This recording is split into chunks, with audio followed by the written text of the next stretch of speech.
India Unveiled is a heartwarming portrait of the people, landscape, and multi-huge culture of India. It has been acclaimed as one of the most insightful, revealing book written on India by a foreigner in 45 years. Robert Arnett has captured the posterity, the essence of India, the oldest and continuous surviving civilization on earth.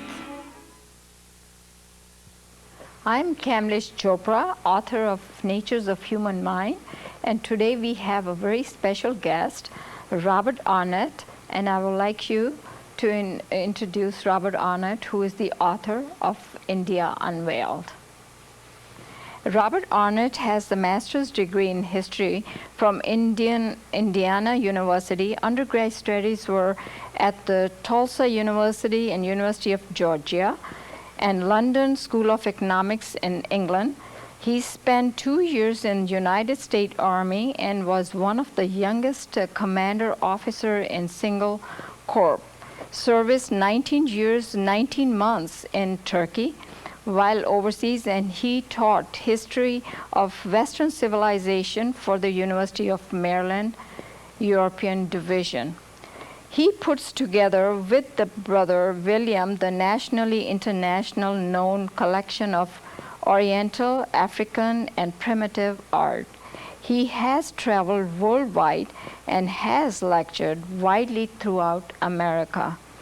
Mr. Arnett had a very great interest in India for over 25 years. From 1988 to 1995, he made 3 trips to India and spent 18 months there studying art, culture, and religion while living with Indian family. And here is Mr. Arnett. Well, thank you, Kamlesh. It's a pleasure to be here today. I'm glad that you brought to our attention. Once in a while we get authors like you to produce our show on Natures of Human Mind, and this was very fascinating when I went through the book, as we would like you to tell us something about the book and the achievement. Of course, this book has already 3 national awards winning, and amazingly, you traveled all over the world, and yet you chose to write on India. And I was very fascinated, to tell you the truth. I really loved it, and I figured people over here has a lot of misconception about India, and maybe we can have it from your viewpoint, how you see it. And if you can tell us something about your book and what brought you to write on India. Sure, I'd be happy to. And why India? Well, it's a very simple answer to that, even though, as you mentioned, I have traveled all over the world. I was in Detroit on business in 1968, in fact, at an art exhibit. And someone came whom I met, and we got into a lively conversation, and he started talking about yoga. Well, I'm from Columbus, Georgia, and I might add, I didn't even know what yoga was. Yoga just means union of soul with spirit. It's not a religion, it's a means to control the mind as such, to concentrate and go deeper within. Anyway, he invited me to a yoga service, and I accompanied him the following Sunday. To make a long story short, and it certainly had nothing to do with me, but I'd call it grace as such, on my first meditation experience, I went very, very deep within, so deeply within that it gave me a glimpse of the other realm, the realm that really in the West we're not taught much about. And I knew that I was a lot more than just a physical being, that it was an eternal higher essence that had some continuity to it. So I got so interested in India. What is this country that for millennia has been producing great souls who have given up all material things to teach rest of the world? It doesn't matter what your religion, ethnicity, culture, origin, but teaching people how to find the lasting inner peace. And having had a glimpse of that inner peace, I wanted to learn all I could about yoga. The more I studied yoga, the more fascinating it became, the more I wanted to learn about it. And as I studied it, it changed my life so much, taught me to look inside for the inner peace. I'd been looking for happiness like most of the world externally in things. If I could just have this, meet the right person, have the right situations. And as a result of getting a glimpse of the inner peace, the peace that surpasseth all understanding, I wanted to go to India and see what is this country that has given the world the greatest gift imaginable, how to find inner peace. I think you said it very well. And isn't that true? Once you know it, you can get in touch with yourself, and then you really have your own answer to you to be able to guide you throughout your life. If you all know that much about, our own self, which is also in our Vedas and in our culture. And you have spoken that you live with the people and you have experienced numerous things over there, and there's so many stories. And one was so delightful, like you brought it up. You remember the girl ringing the bell, and you had one more, the Hanuman. And if you want to tell something about that, and as you go, maybe you can show us the slides. The book itself has produced like 268 photographs in there and beautifully illustrated. I was totally fascinated as I viewed all the temples. You have covered east to west and north to south. I would love you to explain it, how you're going to cover. Of course we can, because this book can go on for several hours. We'll only do the bird's eye view, but I would like you to start with somewhere that would be more. Sure, I'll be happy to. And where I'll start is why I did the book, and I didn't go to India at all to do a book. As I mentioned, I just wanted to go see what is this country that has given the world the gift of yoga, and I fell in love with India immediately. As I mentioned, I'm from Georgia, and we pride ourselves as having Southern hospitality. I really do believe, having traveled around America, Portland accepted, and Salem in the Northwest, mind you, Southern hospitality really does exist. Indian hospitality made Southern hospitality pale by comparison. And I just love the culture so much, and particularly the culture still, even though India is very much in the modern world, as we know from recent events, traditional values still exist. And it was these traditional values that really captivated my heart. And I'll mention a story, one or two, that I think even show more of India than the photographs do. And the first story has to do with a concept, dharma, D-H-A-R-M-A. To understand India, it's imperative to understand this concept. And of course, in the West, we just see India through sound bites and on the nightly news. But I was traveling in a little city in Rajasthan, out near the Pakistan border. I dropped my billfold, and I didn't realize I dropped it. A little boy, maybe 8 or 10 years old, saw me drop it, and he picked it up and brought it back to me. He didn't speak English. He taps me on the shoulder, returns it to me. I was very happy to get it back. It had a great deal of money by the standards of that village.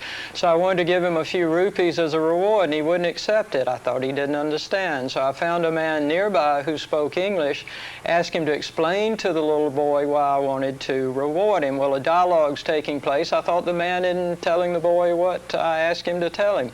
Finally, after more dialogue between the little boy and the man explains to me, the young boy explains to him. The little boy cannot understand why I should give to him money for returning to me what was mine. So you see, dharma's a righteous act. It exists for doing goodness for goodness' own sake. It requires no external reward whatsoever. And another story that I really like about traveling in India is in central India, Indore, a city of over 1 million people. Visiting a family there, they invited their neighbors to come meet me.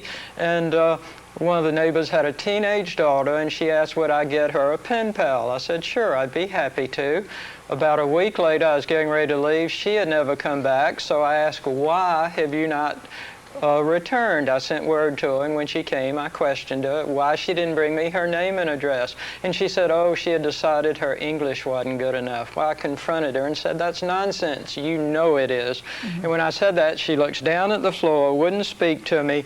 Finally, so I just stood there and see what she would do. Finally, she raised her head, made eye contact, began to speak, and I knew, of course, here comes the truth. And what she said was, she was not sure that she could consent to write to someone for the rest of her life. So this is a city of 1 million people. This girl was liberated in a social sense, played basketball, wanted to come to the West one day. You give your word, you keep it, and you keep it for life. And this, by and large, would apply to marriage too, although divorces, of course, are creeping into Indian marriages today. But it reminds me of a story. I was traveling on a train. I've never married. India, they couldn't understand that. It's such a family-oriented culture, as you know. And we're having a lively discussion on the pros and cons of Indian marriage.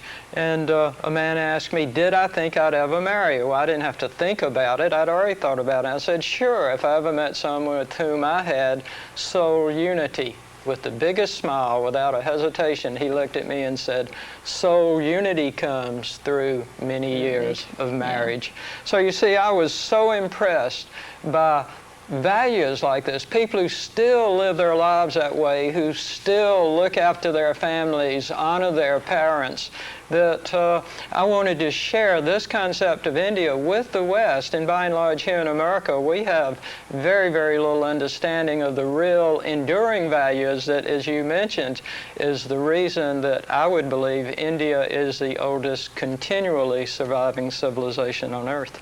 And which is true in amazingly how the misconception over here the Americans have about India, and maybe in some way this India Unveiled sort of unfolds itself quite a bit, and which is the book is tribute to the traditional values of India.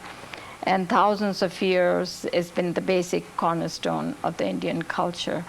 And lately we confronted so many news over here about like the children are not that sophisticated in India, as they are in America. And what way you see it?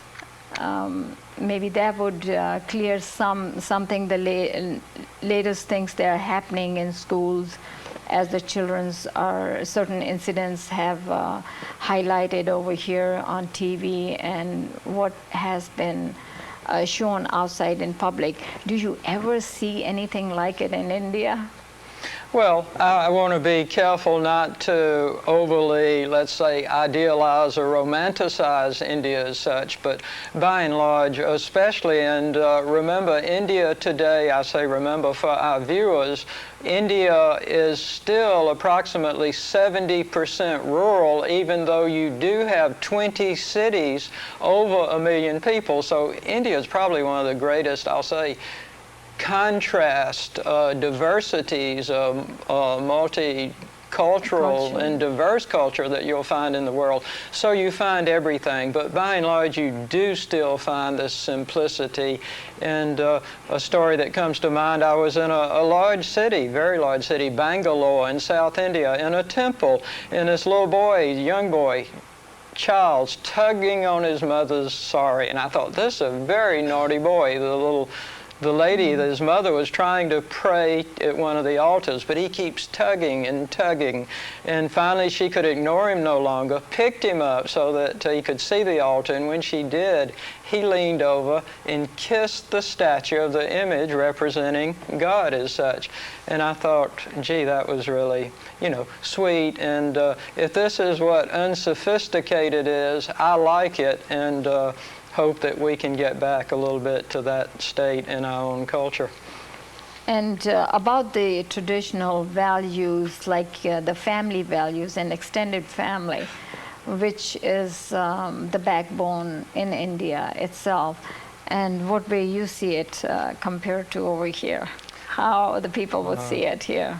Oh, it's the difference between black and white, night and day, and I think that's one of the loyalty and devotion within families is what really touched my heart probably most about India.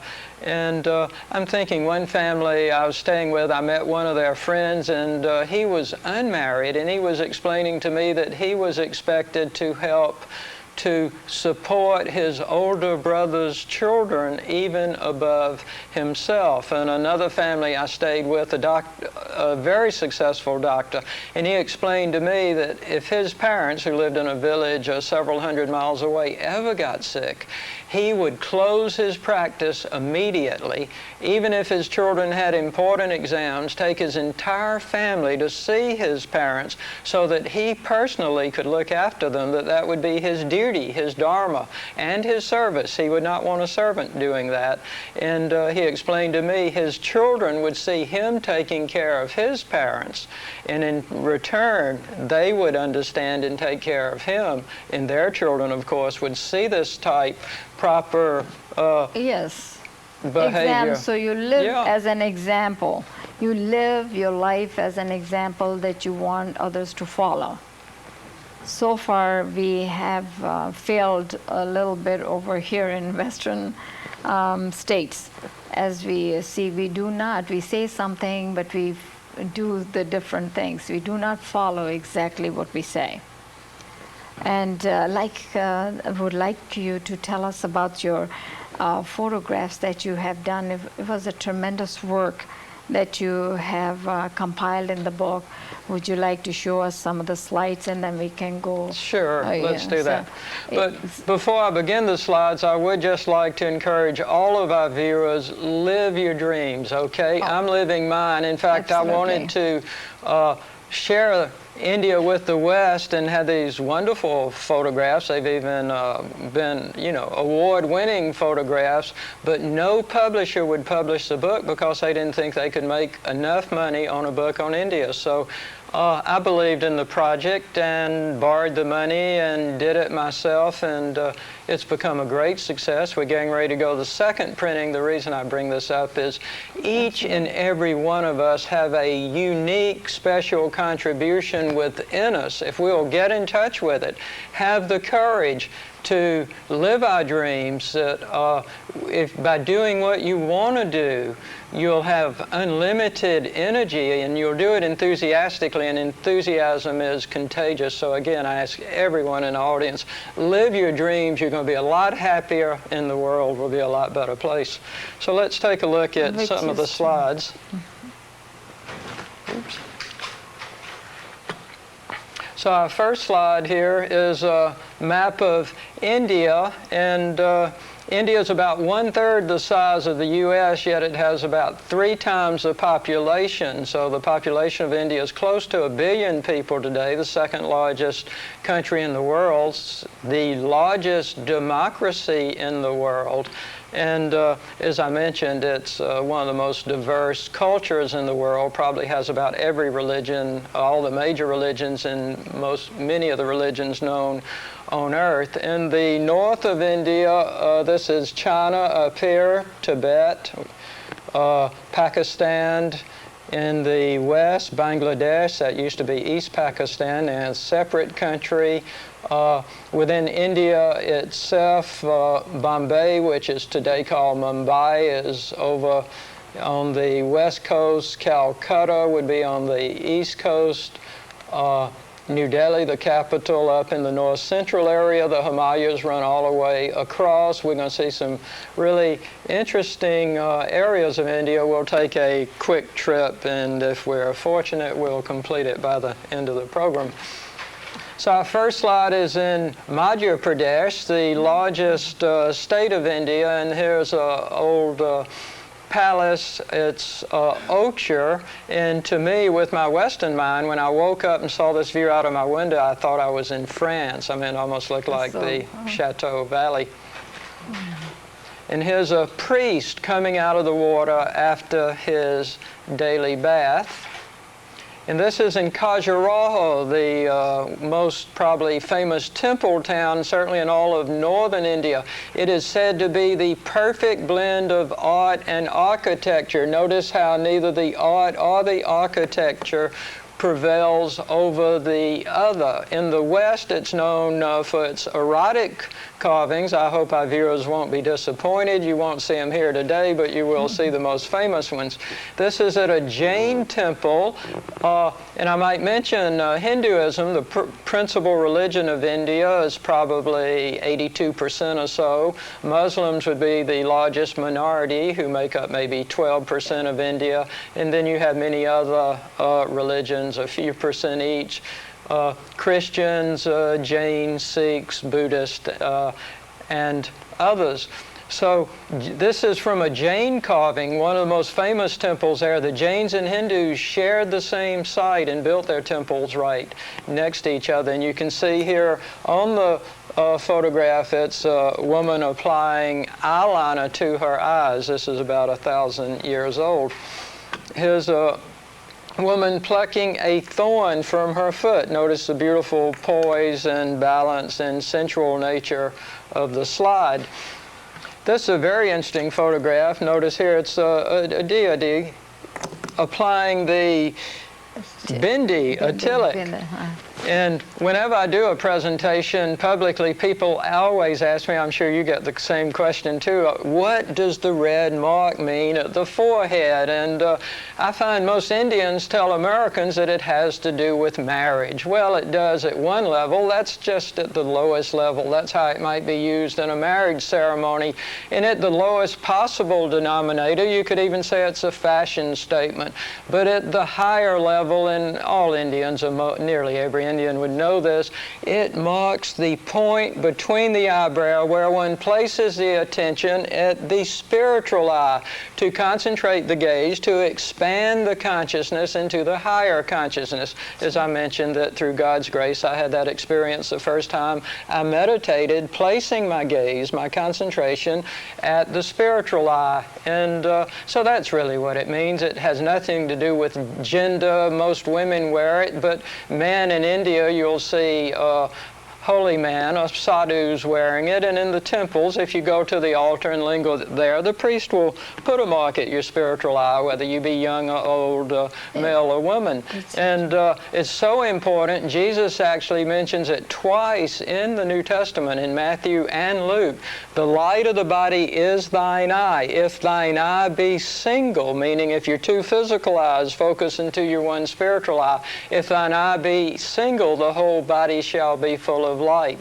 Take heed, therefore, that the light within thee be not darkness. Only problem today in mainstream religion in the West, most of the theologians don't meditate, and unfortunately, I'd say, fail to recognize the higher mystical references in our Judeo-Christian scripture. Mm-hmm. So here's my favorite picture, and you mentioned it too, so you like it as well. It's a little girl ringing a bell at a roadside shrine. Purely spontaneous, I might add, as all of the pictures are. I jumped off my bicycle where I was riding in the outskirts of Khajuraho. This girl's on the way home from school. You can see her book satchel. And she climbed up on the wall to ring a bell to attract God's attention. And at the physical level, all religions have higher spiritual significances, as does the bell in Hinduism. But at a physical level, she's climbed up on the wall to ring the bell to attract God's attention, like I'd ring the doorbell if you invited me for dinner, so that you would know I'm there. She's ringing the bell saying, "Look, Lord, here I am. Don't forget me." Oh, it's sweet. Oh, neat. And this is a priest of a Hanuman shrine practicing what's called Hatha Yoga. In the West, we mainly know yoga as the physical form, the exercise, and that's fine to do. If you're under 40, I'm sure all of us on this set qualify for that age definition. And it's a good discipline for the mind, but to merge soul into spirit, it takes a higher form of meditation or a higher form of yoga. In the background is Hanuman, a symbol. And here's a picture of Hanuman. So often when we look at other cultures, we don't understand the symbols. And Hanuman has a monkey head, a human body, and he symbolized doing great traits of righteousness and goodness for God, if you like. He was once accused of being disloyal to his spiritual teacher, his guru, his Ram, who was similar to like Christ in the New Testament. So it was God who took form on earth. So Hanuman, again, this is symbolic, took a knife, cut the skin of his heart, over his heart, peels back the skin, and says, "Don't accuse me of disloyalty. You can look in my heart. There's nothing here but thoughts of Ram." And I hope we can all do that. Peel the skin of our hearts back, not with a scalpel, a knife, but with the scalpel of introspection, and find that God is first in our lives as well. And again, I mentioned this is a symbol. And in Christianity, when Jesus was asked, what are the most important teachings, he said two. Love thy neighbor as thyself. And he said, love the Lord thy God with all thy heart, with all thy mind, with all thy strength, and with all thy soul. And that's exactly what Hanuman represents, what Jesus said was the most important commandment. And I'd like to mention at this point, I always like to say, if we see any difference in any major religions, we probably haven't studied them enough, haven't gone deeply enough in our own hearts. Either we are hung up on the rituals and the symbols and didn't go to the higher principles they represent, because all religions share and believe in about 90% of the same principle. I never understood why theologians concentrate on the 10% difference rather than the 90% shared belief. So here we are in Bhopal, still in Madhya Pradesh, and this is one of the larger mosques in India. And this is at the same mosque many months later, approximately 10,000 Muslims praying at the end of the religious month of prayer and fasting, Ramadan. In this picture, I offer that peace is possible in the world today. This is in Gwalior, south of Agra. And it's a tomb of a Sufi saint. A Sufi would be like the, you might say, mystical side of Islam. But when I went in this tomb, I was just amazed. Hindus and Muslims share the same site. So if Hindus and Muslims can share the same site in India and Gwalior, it can certainly be done in the rest of India, and there are many other sites in India where the different religious groups do pray together. It can be done in the rest of the world, Bosnia, Herzegovina. And I like to say, I hope you have a sense of humor. And our viewers, we all can learn to get along with our own families. Oh, absolutely. Absolutely. That is must. But peace has to begin within before we're ever going to have world peace. And how can we tell other countries what they should do to conduct their foreign affairs, you know, to bring peace in the world when we don't even have That sure brings that thing, the nuclear test. So what you think about that? What I think about the nuclear test? Yes, I wished India and Pakistan hadn't have done it, you know, in terms naturally it adds to proliferation of nuclear weapons. But in and of itself, I definitely can see good coming out of it. And that's one thing I'm so grateful to Eastern philosophy for. Indian philosophy, it taught me that you know, nothing in the physical world is absolute. For every good, there's a bad. It's pairs of opposites. And for war, there's peace. For love, there's hate. And I definitely can see that this could lead to stability in the area. And I basically, you know, we seek to manifest our destiny to do these things. And again, I'd like to see the proliferation eliminated, but it's, you know, pretty hard for one country to dictate foreign policy for others. Okay. Here we are in Bodh Gaya. This is the historical location where Siddhartha, the young nobleman, became enlightened and took the name the Buddha, the enlightened one. That's what he was called.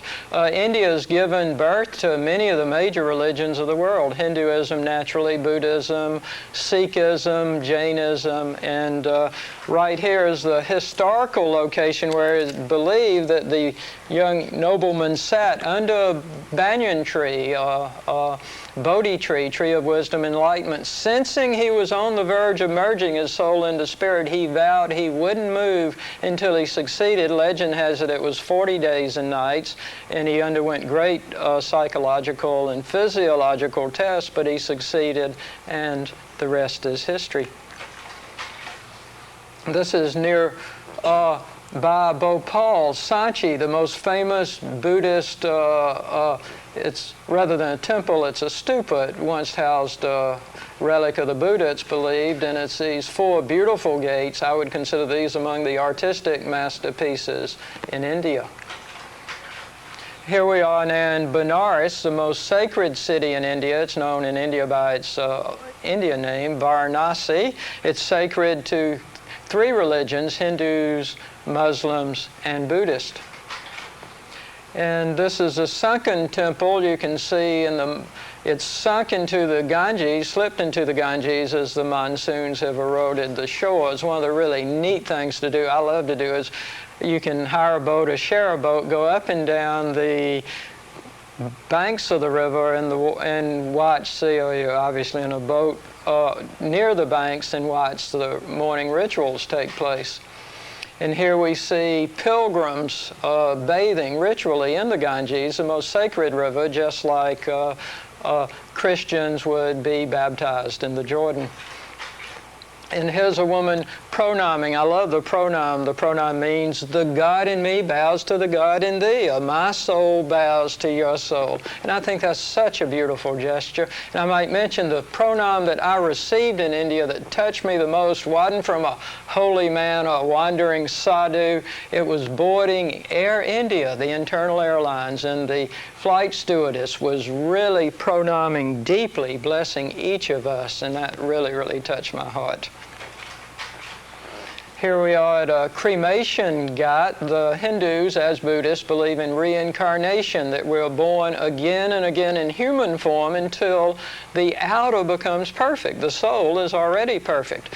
And if that sounds strange to any of our viewers, I mentioned that reincarnation used to be a main teaching in Christianity up until the 6th century, about 553. St. Jerome, many other of the early church fathers taught the doctrine, but eventually it was taken out of the religion for those who had their reasons for wanting to do it. This is the Kumbh Mela, the largest religious gathering in the world.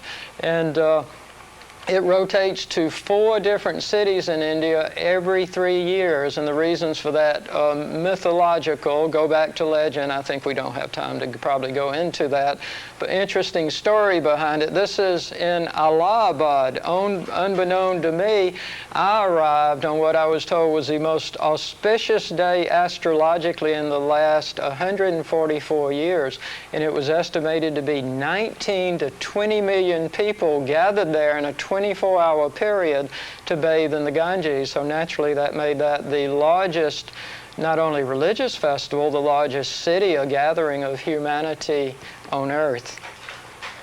And here we have the sadhus who've renounced everything on earth, even clothing, so that no single material object could distract their minds from merging into spirit. That's really quite a very difficult life to live. And it was very cold during the Kumbh Mela too, but yet I guess they had disciplined their minds. When was that? In wintertime most of the time? January. And a cold wave had come in from the Himalayas. I bought an extra blanket, wearing my warmest down clothing, down vest, down coat, and here these sadhus bathing in freezing water, very nearly just above freezing water, and have no clothing as such. What a devotion. Well stated. And here's a most remarkable picture. This is outside of Calcutta, Tarakeshwar, a temple known for its healing miracles, much like Lourdes in France. And I was only Westerner there, so this was not for Western people. In fact, basically it was just poor sort of village pilgrims there. This is a yogi. He's mastered the control of the life force. In the West, we may not even believe that you can live without breathing, but I'd say believe it, because there you're looking at a picture of it. And that's only an intermediate step in yoga. It's not the goal. It's just a technique until we can disassociate the mind from the five senses, from the central nervous system. Our minds are tied to the outer world. Until we can purify our minds, purify our bodies, slow down the breathing naturally, and disassociate ourselves from the external, we can never have the internal ecstatic experience. And I would think that's what St. Paul obviously was referring to when he said, I die daily. He had learned through devotion and some method obviously taught to him by Christ how to control the central nervous system, internal organs, so that he could merge completely into the Holy Spirit. And this is another one of my favorite pictures. It's in Puri, one of 7 sacred cities to Hindus. And these are college-age girls. India's changing fast, I might add, but these are college-age girls. And you can see it's a far cry from what the beach scenes look like here in America. I might add, still today in India, purity, virginity is expected at marriage by women of all religions, not just the Hindus. Muslims are very strict about that. Christians, Buddhists, Sikhs, Jains, everyone. This is in Darjeeling, north of Calcutta. In the background you see Mount Kanchenjunga, the 3rd highest mountain in the world. Now, I'd mentioned how in many parts of India the various religions get along quite harmoniously. Here we see a Hindu woman with the mark at her spiritual eye standing in front of Buddhist prayer flags. And I noticed in Darjeeling at some of the sites and shrines, Hindus and Buddhists worship together, and they each took blessings from each other's priest. And at the same shrine, you had like a Buddhist priest and a Hindu priest. This is Hardwar, one of my favorite places in all of India. It's a Hindu pilgrimage place in the foothills of the Himalayas. And these are Hindu temples. And each evening, the priests perform what's called arti with the oil lamps. And all religions symbolize God beyond the physical form is light. And they're waving oil lamps symbolizing God is light, and sing a beautiful evening, a chant, a hymn. And it's, for me, very inspiring. I would go to Hardwar as often as I could. And here we are up in the Himalayas. This is Mount Meru, the source of the Ganges. Here's actually the physiological glacial source, also believed to be the mythological source where the Ganges came to earth, Mount Shivling. And this is up in Badranath, up in the Himalayas near a famous Hindu temple.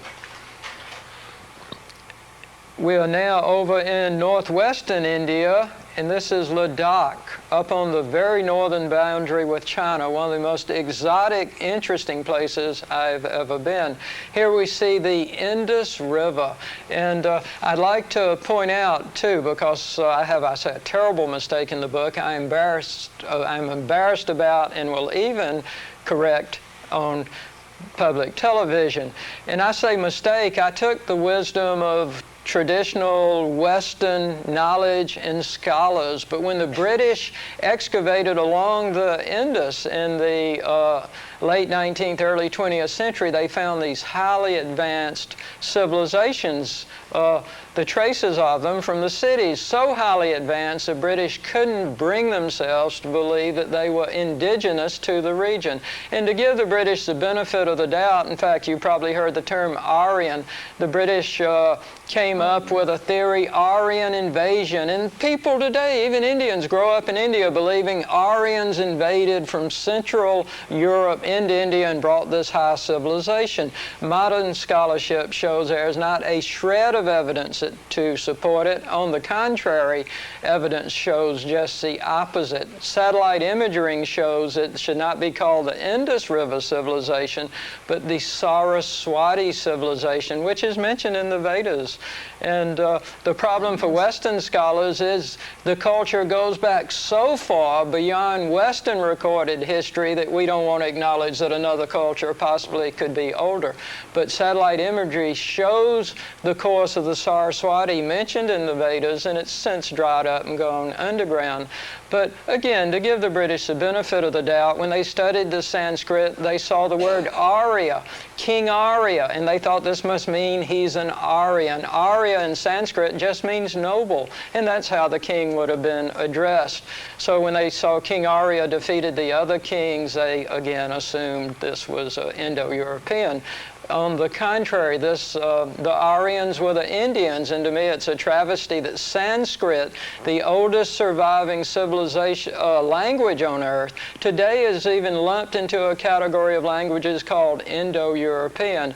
I would maintain it's just the opposite. Sanskrit, from the region of the world that we today call India, South Asia, influenced the Indo-European languages. Western scholars are starting to catch on. A few books are being written about it by Western scholars acknowledging this, and probably, we hope, in 10 or 20 years, history books will get sorted out and correct themselves. But to me, it's a shame to, have Indians growing up thinking that the origin of their great country came from elsewhere. Yes. And I'm glad you said that, because this was one of the points that we wanted to bring it up. Well, good. Now, the other part that I was going to ask you about now, since you have shown your traveling, your book has won the traveling award. It's the best traveling essay, and anybody that can read it really enlightens them what way to go by. But your experience in traveling, you traveled all the primitive ways up to the modern times. Can you give us a little bit insight? How was your traveling? Well, in India, traveling can be difficult, particularly since often it's a lot of people traveling. And I often travel by country buses, second class on the train. Sometimes I flew, sometimes I went first class. But to write the book, I wanted to really reach the heart and soul of India. And Mahatma Gandhi, the founder of modern India, said the heart and soul of India is in the village. I would agree with that. It's not the intellectuals and politicians, but the people whom I've been telling you stories about. The little boy who returns my billfold, for example. And in India, it's a saying, getting there may not be half of the fun, but it's half the experience. But it's worth going through the, shall we say, rigors in some cases of the difficulty of local transportation. Get off the beaten track. Go to areas where you're not just a tourist, but can experience the genuine heart and hospitality of the Indian people. And that's probably true in any country. If we get out in the countryside, it's another world from the cities. So in a sense, you say close to 99% the moral, ethical standards do prevail, as far as your experience shows us, that there are still the cultural values have been maintained. Although the Western civilization is there too, and it is going, it's not going as it is previously in, hundreds of years ago, but still, so far, it's still there. It's not like the incidents over here, the children's going out of control and shooting in the schools. There's no such thing. They cannot even dream about things like that. And this is what you talk about in the villages. Oh, it's definitely still that way, again, in the villages. But as you've indicated, India is changing very fast. And you have on this beautiful sari. One of the things I could never get used to, it just looked to me like a scene from an earlier era. I mean,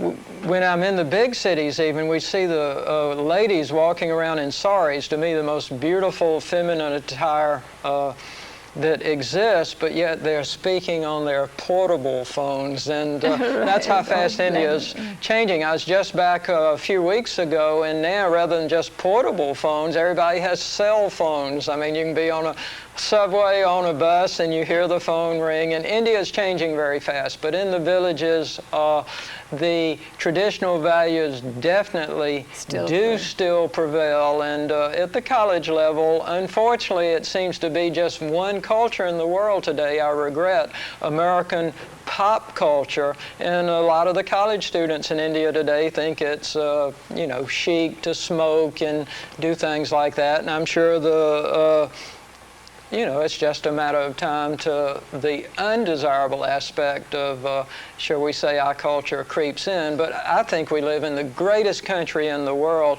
and I'd like to see us export some of the beauty of our culture rather than just our pop culture. But no country in the world has a monopoly on truth, and what I hope and look forward to and see it happening now is a sharing, a merging of East and West, where we merge the best of both. American material, efficient democracy guided by Indian spirituality, and then we really do have something wonderful in the world. And the latest thing that I discovered when I went over there just a couple of weeks ago, the internet connection and the amount of information is provided through the websites and the cable system. We could not even get that much information here that we obtained over there. And seems like they are showing some of the signs that we are uniting, connecting, and the information is passing through. The internet connections were great over there, wonderful. And all over the world, information is provided on through the cable system. So we are, in some ways, India is trying to do the best to proceed forward. Now, the other thing that comes in my mind is, since you, of course, you loved India and you have written the book, which has really done quite good for all the cultures, even in the Western. And what do you think about the Indian American culture? The Indians, they have grown up in America. What makes them so different from the Western family? Are they still holding pretty good in your? Well, I'm probably not the one to ask. It'd probably be better to address that question to someone of Indian American origin, but I do have a lot of experience staying with families of people of Indian American origin, and to me you have two categories, you might say. And one is the Indian children born in this country who want to distance themselves from India, have nothing to do with their culture, and just be thought of and assimilated as American. And that's natural. Everyone wants to be accepted by their peers. The other side of that, and this is what I really see an emergence of now, is among the second generation of Indians born in America. They realize something's missing from their lives. They've got the good life, just like, you know, we all have. They know something's missing, and I see really a rebirth in Indian culture, an Indian Renaissance taking place, where the second generation is wanting to learn the language of their parents, whether it be a regional language, Hindi, Sanskrit, the scriptural language, and I'm invited, in fact, in a couple of months to attend, I must say, dance recital of the ancient Indian traditional dance that two daughters are giving as a fundraising organizational means of raising money for charity for their overall community. So in your prospect, the public education, what parts of the public education you think we can, of course this is itself is the public education that we are just doing it today, but in what parts would you touch in a public education over here to enlighten the misperception that we carry over here in Western in America? I think the main thing that I would like to emphasize that all of us, I think everyone in the world, is motivated by the same basic needs as such, and aspirations, and as we look at other cultures, to look at them in a cultural context of what these symbols and different things may actually mean. Certainly, tolerance is an area that I would like to see emphasized, and until we're happy within, how are we going to be happy without and embrace others? And to me, I would encourage, through going within, through introspection, through meditation, concentration, try to discover that inner happiness within. And until we see our higher selves, our higher essence, the outer world's just a reflection of our inner consciousness. A saying by Emerson I've always loved: what we see without is what we have within. If we meet no gods, it is because ye harbor none. And anyone who's critical of another culture, of another people, who think that I'm better than someone else, that shows me that's a cover-up for an inferiority complex. And once we start to glimpse that inner peace, and that inner peace can, I think, only come through deep concentration, deep meditation. I'd like to see our school systems teach children how to concentrate, how to control the mind, nothing to do with religion, how to study, how to be a better student. And as through this will evolve a natural self-respect, and then through the respect for the inner self, then we can respect all outer selves. And once we see our higher essence, even get an intuitive glimpse, just know that we're something higher, how can we think we are better than anyone else? Which is true. No, in a sense, we all have, if we can get in touch with ourselves. This is where I think the most of the population missing, to trying to find out who they are. Actually, they are sort of copying. It's a copycat thing. Whatever they see, that's what they speak, and that's what the environment, whatever they get from it, this is what they become. Now, to be able to change the thinking process about the people, thinking process, how to go by changing or making the laws, proper laws that would really enrich their own lives, and instead of punishing, unruly punishing, we should find the ways of dealing that. What would you say, where do we start? I mean, where do we start? Yeah, that's a very, very complex question, and I've given that a lot of thought myself. Education is certainly one way, but education is, I'd say, the first place to start. Education is such a slow process. Look how long it takes to change the thinking of people. I'm born in the South. Look how long it takes to change the thinking of people's minds in the South along, let's just say, racial equality. I use that as an example. In fact, Hinduism, says that it's the fastest way, or yoga would say, the fastest way to change one's thinking, and I would think this would be the only quick way, is through meditation to change the consciousness. But this requires some degree of self-discipline, and you don't get instant gratification out of this. I was really fortunate to have had that experience the first time I ever meditated. We're living in an instant gratification society. Do it if it feels good, right? And no concept of the Dharma, self-sacrifice. Our country was based on self-sacrifice, one of our founding principles. So let's get back to the basics, put a little discipline in our lives. I'd hope everyone would take a few moments, a minute, morning and evening, go within, still the mind, still the body, and through that, little by little, the consciousness will change. But without change of consciousness, just to pass laws doesn't do a lot of good, because nobody's going to follow them.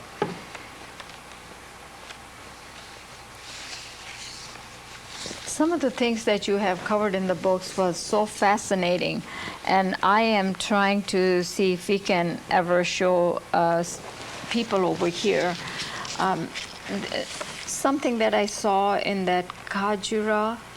Can you cover some of this, the carvings over here? Okay, well, we do have more slides if you would like to. Would you like to see more slides? Okay, can we cover some of them? Sure. So this is still up in Ladakh, the area up in northern China. And these are monasteries, Buddhist monasteries, filled with art. And this is one of the largest Buddha figures. You can see the rafters up here, 2 stories tall, one of the most famous carvings of the Buddha in all of Ladakh. And here's a monk in a library in Ladakh. I'd read in writings about yoga that there was a document, that old Tibetan ancient document, that proved that Jesus was in India during the years he's unaccounted for in the Christian scripture. This really interests me. So what I'm getting ready to share comes from a document I got through interlibrary loan, and it's written by a Russian, Nicholas Notovich, 1894. He broke his leg near this monastery in Hemis. Recovering there, got the monks to show him this ancient Tibetan document written by the Buddhists shortly after Jesus' crucifixion, that say Jesus spent a lot of years in India, in Puri, Benares, and presumably up in Tibet.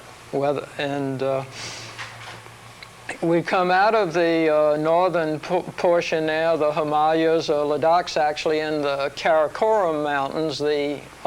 Now we come down into the Punjab. This is Amritsar, the most holy temple to the Sikh religion.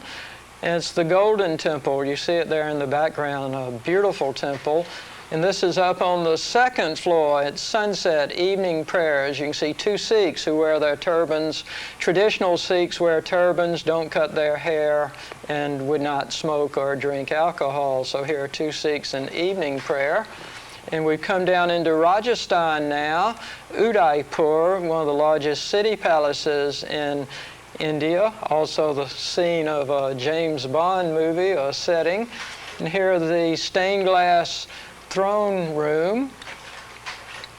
This is the largest Jain, J-A-I-N, it's a religion, largest Jain temple in India. Here's an Orthodox Jain priest with a scarf over his nose.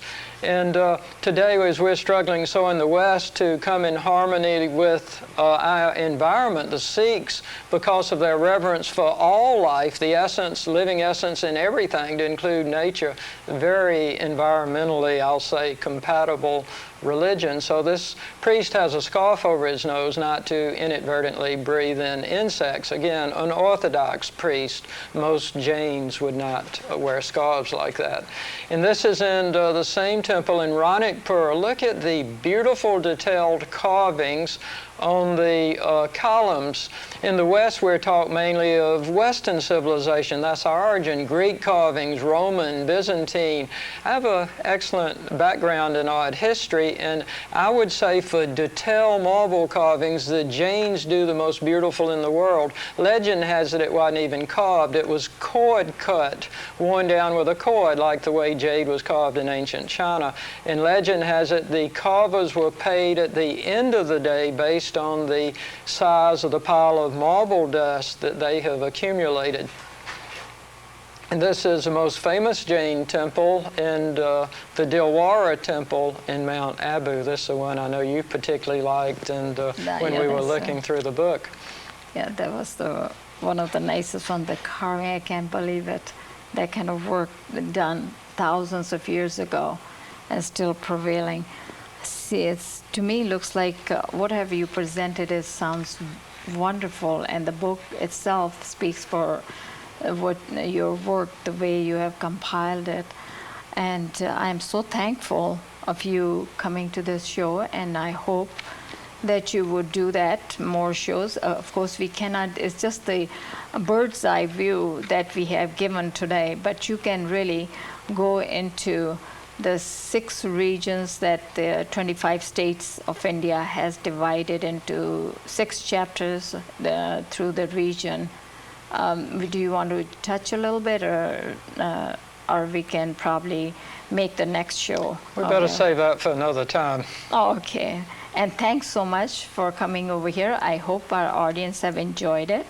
And the book is available all over the bookstores. I think you said Barnes and Nobles. And it's available by writing to you or the press.